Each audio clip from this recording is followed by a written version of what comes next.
Welcome class 6th. In this video of your computer subject, we are going to start your new chapter, which is programming languages and flowchart. Lesson number 8. So let's start. First is the introduction. A language is the most important part of our life. With the help of language, only we can talk and understand each other. In same way, we need a language which user and computer both can understand. This type of language is known as programming language.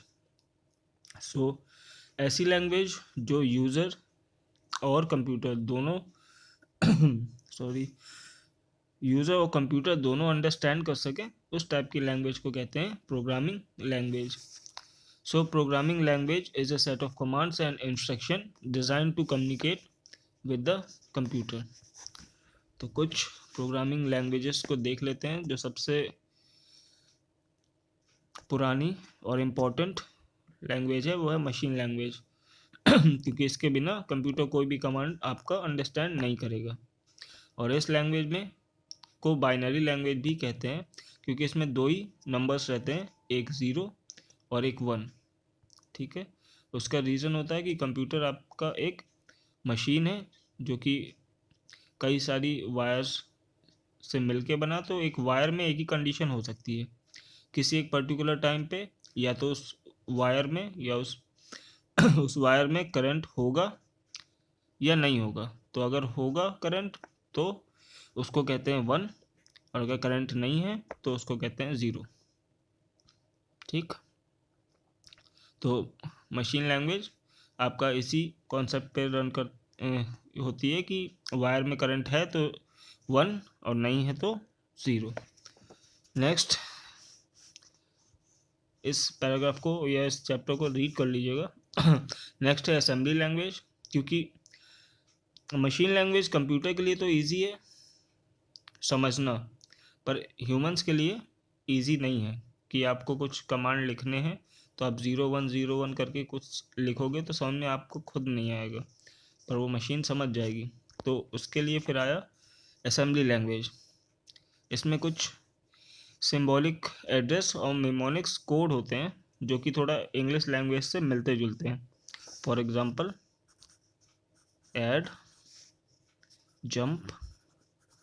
तो ऐसे कुछ code और instruction होते हैं जो होते तो English language जैसे हैं, और ह्यूमंस को थोड़ा इजी हो जाता है प्रोग्राम या कोई कमांड या इंस्ट्रक्शन लिखने के लिए.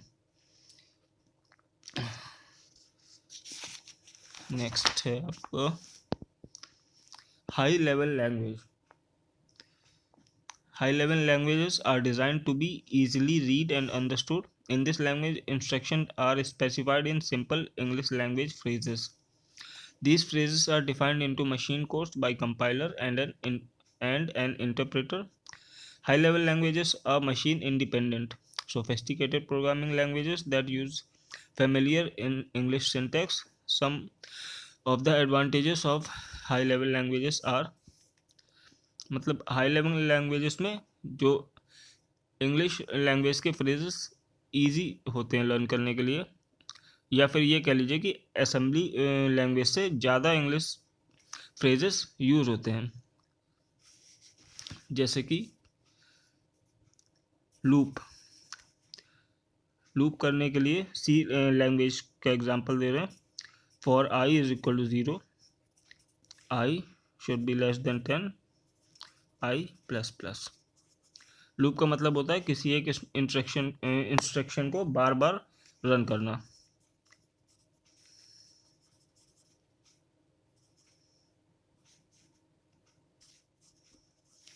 ठीक है. जैसे हमें 10 टाइम्स हेलो प्रिंट करना है कंप्यूटर में, तो हम प्रोग्रामिंग लैंग्वेज में अगर सी लैंग्वेज यूज़ कर रहे हैं तो ये लूप यूज़ करेंगे. फॉर आई एक वेरिएबल है जिसमें 0 स्टोर किया, आई की वैल्यू 10 से ज़्यादा नहीं होनी चाहिए, और आई प्लस प्लस यानी कि हर एक लूप के बाद आई की वैल्यू बढ़ जानी चाहिए. और हर लूप में इंस्ट्रक्शन क्या है कि प्रिंट करना है हेलो. तो ऐसा कुछ इंग्लिश फ्रेजेस रहता है जो थोड़ा इजी होता है मशीन लैंग्वेज और असेंबली लैंग्वेज के मुकाबले या कंपैरिजन करें तो. चलिए कुछ एडवांटेजेस देख लेते हैं। Syntax are easy to learn as they are in English language. No knowledge of hardware and binary arithmetic is required. Less time and less effort are required to make a program. Programs written in it are not restricted and dependent to that machine. They are easy to read, write and maintain. ठीक कुछ examples high level language के दिए हैं, उसके बारे में बात करते हैं। पर उसके पहले एक पॉइंट छूट गया, असेंबलर। असेंबलर एक सॉफ्टवेयर है जो कि आपकी असेंबली लैंग्वेज में लिखे इंस्ट्रक्शन या कोड्स को कन्वर्ट करता है मशीन लैंग्वेज में। ठीक है, तो अगर आप कोई भी प्रोग्राम लिखते हो, कमांड लिखते हो, तो कंप्यूटर उसको ऐसे समझ नहीं पाएगा, उसको केवल 0 1 या मशीन लैंग्वेज ही समझ में आती है। तो इन इंस्ट्रक्शंस को कन्वर्ट करने के लिए या तो कंपाइलर यूज़ होता है या इंटरप्रेटर। नेक्स्ट कुछ लैंग्वेजेस जो कि हाई लेवल लैंग्वेजेस है, जैसे कि बेसिक, फुल फॉर्म है beginners all purpose symbolic instruction code. COBOL, common business oriented language. Pascal, Logo, C, C++ और जावा। सी जो जनरल पर्पस लैंग्वेज है उसको डेवलप किया था डेनिस रिची ने AT&T बेल लैबोरेटरीज में इन 1972। ये चीज़ें लर्न करना है, आपको याद रखनी है। C++ बेजार ने स्ट्राउस्ट्रुप ने 1983 में AT&T बेल लैब्स में डेवलप किया था। और आपका जो जावा है वो आपका डिज़ाइन किया था जेम्स गॉसलिन ने सन माइक्रो सिस्टम्स में।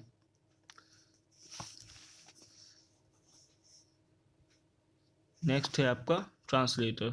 जैसे कि बताया कि हाई लेवल लैंग्वेज को पहले रन करने से पहले कंपाइलर या इंटरप्रेटर में कन्वर्ट करना पड़ता है। तो ये वो प्रोग्राम्स होते हैं जो कि हाई लेवल लैंग्वेज को मशीन लैंग्वेज में कन्वर्ट करते हैं। कंपाइलर और इंटरप्रेटर में डिफरेंस बस इतना होता है कि कंपाइलर आपके सारे इंस्ट्रक्शन को एक ही बार में कन्वर्ट कर देता है और कहीं पे भी जो भी एरर होगी वो आपको बता देता है सारी एरर एक बार में। इंटरप्रेटर आपकी हर एक इंस्ट्रक्शन की लाइन को चेक करता है एक एक करके, यानी कि पहले ये लाइन चेक होगी, फिर ये लाइन, फिर ये लाइन। तो इंटरप्रेटर एक एक लाइन चेक करता है लाइन बाय लाइन, और कोई एरर दिखती है तो वो रिपोर्ट करता है, और कंपाइलर आपका सारे इंस्ट्रक्शन को एक ही बार में रन कर देता है। नेक्स्ट है आपका एल्गोरिदम। एल्गोरिदम आपके इंस्ट्रक्शन होते हैं, जो भी प्रोग्राम बनाना है उसको पहले एल्गोरिदम में नोट किए जाते हैं। फॉर एग्जांपल यहाँ 2 नंबर्स को ऐड करने का अगर प्रोग्राम बनाना है तो पहले हम उसको नोट कर लेंगे कि कैसे बनेगा।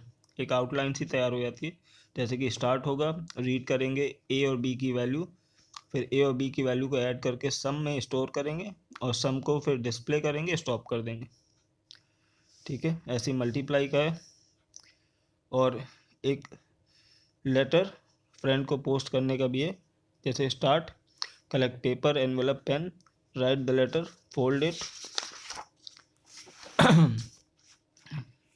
Keep it in envelope, paste it, go to post office to purchase stamp, paste stamp on the envelope, drop the letter in a letter box, stop। तो ये इंस्ट्रक्शन थे किसी फ्रेंड को लेटर भेजने के।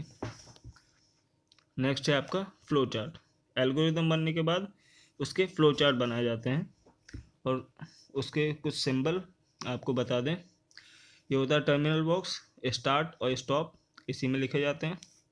प्रोसेस बॉक्स यानी कि जो भी एडिशन, मल्टीप्लिकेशन या मैथमेटिक का कोई भी है वो इसी में प्रोसेस किया जाता है।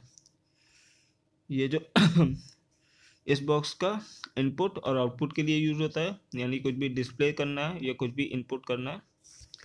ये है आपका डिसीजन बॉक्स, यानी कि जब भी कोई डिसीजन लेना है कि जैसे कोई नंबर छोटा है या बड़ा है या कोई कंडीशन ट्रू है या फॉल्स है, तब डिसीजन बॉक्स। ये है आपके कनेक्टर, यानी कि एक फ्लो चार्ट से दूसरे फ्लो चार्ट के बॉक्स को कनेक्ट करने के लिए। ये है फ्लो लाइंस, यानी कि फ्लो कंट्रोल का किधर से किधर जा रहा है।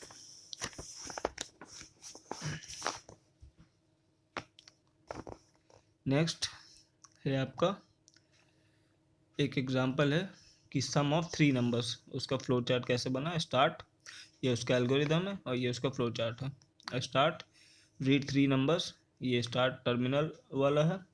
ये आपका प्रोसेस बॉक्स है जिसमें कि रीड किया जाएगा 3 नंबर्स को XYZ को। ये आपका डिस्प्ले के लिए है, सॉरी प्रोसेस बॉक्स है जिसमें ऐड करके सम में स्टोर करेंगे। ये आपका डिस्प्ले जिसमें प्रिंट करेंगे सम को और स्टॉप कर देंगे। सेम 2 नंबर्स को ऐड करने का कंपेयर करने का कि कौन सा नंबर बड़ा है। Start read X and Y, उसके बाद अगर X Y से बड़ा है तो प्रिंट करेंगे X और स्टॉप कर देंगे। इन केस अगर ये कंडीशन फॉल्स है यानी कि नो आ रहा है तो इधर से Y प्रिंट कर देंगे। अगर X बड़ा है तो X प्रिंट हो जाएगा, अगर नहीं बड़ा है तो Y प्रिंट हो जाएगा, फिर स्टॉप हो जाएगा। So this was your lesson. In the next video we will be completing your exercises and question answer. Thank you.